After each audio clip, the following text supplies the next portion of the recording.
I was summoned by a mortal by Keinval Zdenkevich of Clan Deathbringer.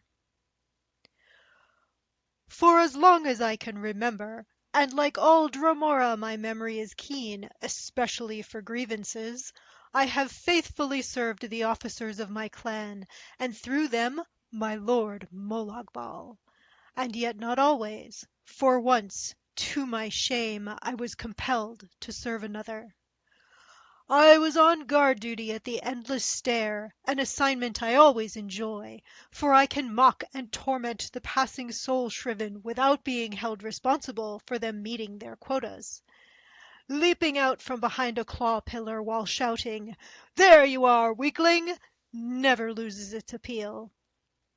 I was lurking behind a dark anchor chain link, preparing to terrify an approaching soul shriven by suddenly knocking her down and sneering, "No match at all," when I suddenly felt a strange tingling all over, from my horns down to my toes.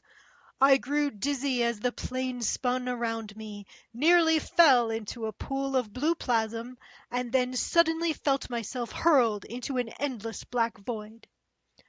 I wasn't alarmed at first, because who hasn't been hurled into an endless black void?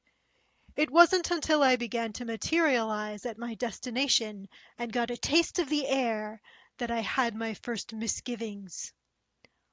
"I smell weakness," I said to myself, and I couldn't have been more right.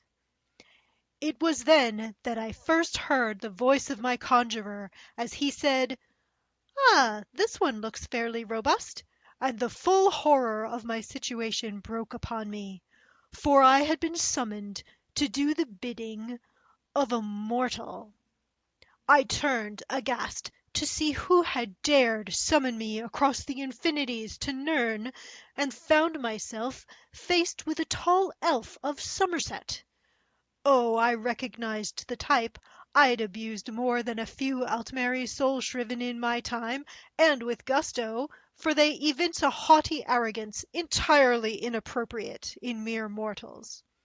This one gave me a brief, appraising look, and then turned away, saying, "Follow and fight. There are worm cultists that need slaying."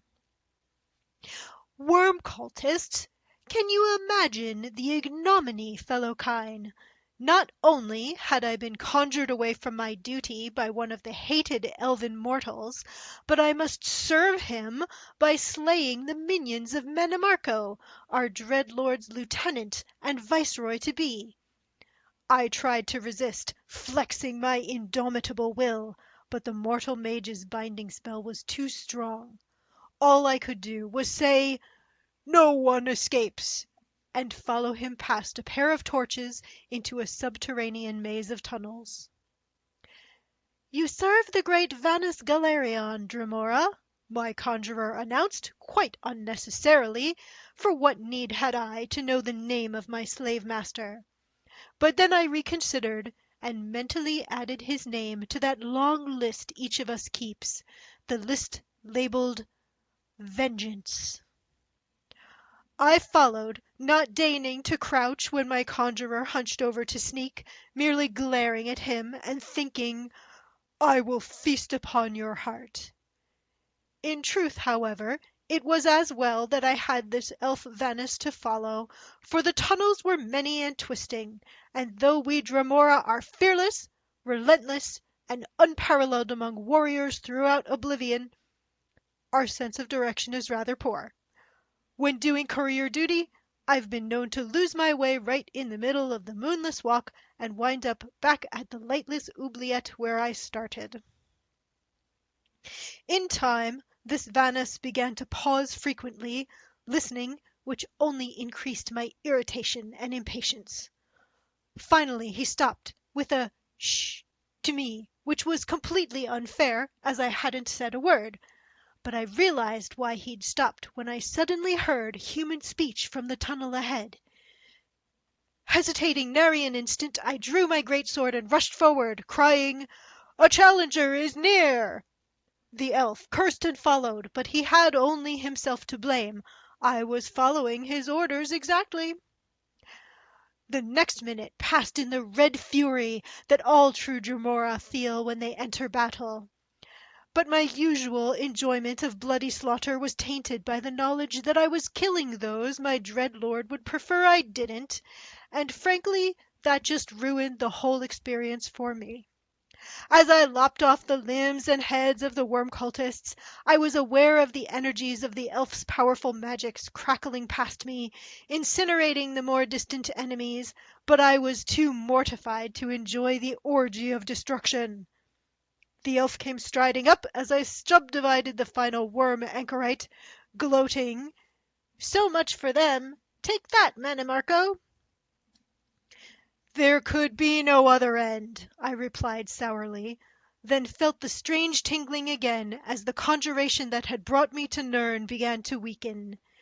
As the bonds dissolved, I took one menacing step toward the elf, but then the plane spun around me again, and it was back into the endless black void.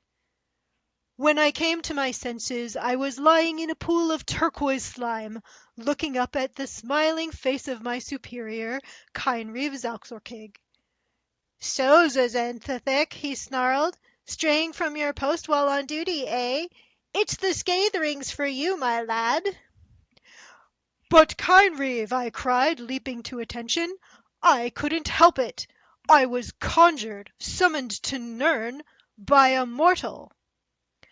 Zalxorkig smiled even wider. "And that'll be an extra shift, Scathing, for telling such a hornless lie. Now march, Zezenkethic," he shouted, thumping me with his truncheon. "Left, right, left, right, left, right." I hate it when Zalxorkig smiles. Kynreeve or not, his name's going on my list.